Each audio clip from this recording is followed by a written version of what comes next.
तो George Miller एक प्रभु के दास थे जिन्होंने अपनी सेवा में अनाथ बच्चों के लिए ऑर्फनेज खोला, और उनकी सेवा भी प्रभु भरोसे चलती थी।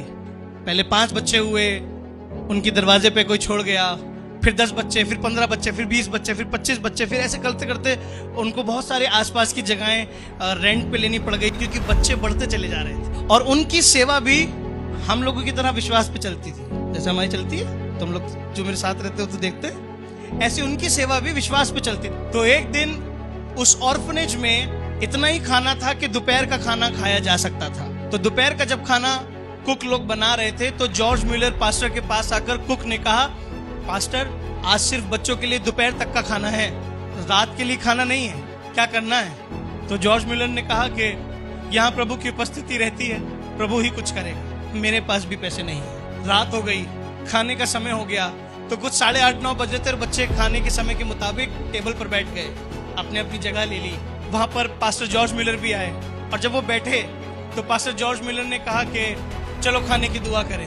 तो उसमें से एक बच्चा खड़ा होकर कहने लगा, पास्टर अभी तक खाना टेबल पे लगा नहीं है, किस चीज पे दुआ करें? पास्टर ने कहा चलो खाने की दुआ करें। एक बच्चा खड़ा हुआ, कहने लगा, प्रभु हम धन्यवाद करते हैं जो तूने हमें खाना दिया, खाना था नहीं, हम धन्यवाद करते हैं आज रात तू हमें पेट भर के खिलाएगा, हम धन्यवाद करते हैं कि तू हमारे साथ है, हम धन्यवाद करते हैं कि तूने हमें भरा पूरा रखा है। और ऐसी प्रार्थना करते करते उसने कहा, प्रभु यीशु मसीह नासरी के नाम से मांगते हैं, आमीन। सब बच्चों की आंख खुली और वो ये एक्सपेक्ट कर रहे थे कि किचन से खाना आएगा, पर किचन वाले आंखों में आंसू लिए जॉर्ज मिलर की तरफ देख रहे थे कि बच्चों को क्या कहेंगे, क्या खिलाएंगे। जॉर्ज मिलर ने इशारा किया, यहाँ प्रभु की बस्ती है, प्रभु कुछ करेगा। अचानक से दरवाजे की घंटी बजी, तो जॉर्ज मिलर ने भाग कर जाकर खुद ही दरवाजा खोला, तो वहां पर एक आदमी खड़ा था। उस आदमी ने जॉर्ज मिलर से कहा, मैंने सुना है यहाँ पर बच्चों का अनाथालय है।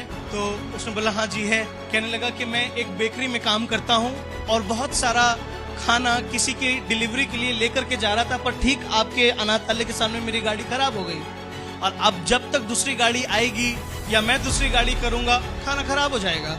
तो मैं आपसे एक विनती करना चाहता हूँ, प्लीज मेरा सारा खाना अपने बच्चों के लिए ले लीजिए और उन बच्चों को खिला दीजिए। जॉर्ज मिलर का जल्दी आ जाओ, जल्दी आ जाओ। और बच्चे कहने लगे, डैडी खाना आ गया, डैडी खाना आ गया। जहां उसकी उपस्थिति होती है वहां लोग सिद्ध होते चले जाते हैं, कंप्लीट होते चले जाते हैं, परमेश्वर में फॉर्म होते हुए चले आते हैं। कोई आपको नहीं बना सकता, कोई आपको फॉर्म नहीं कर सकता, कोई आपको स्थिर नहीं कर सकता, कोई आपको पूरा नहीं कर सकता, सिर्फ एक प्रभु यीशु मसीह की उपस्थिति।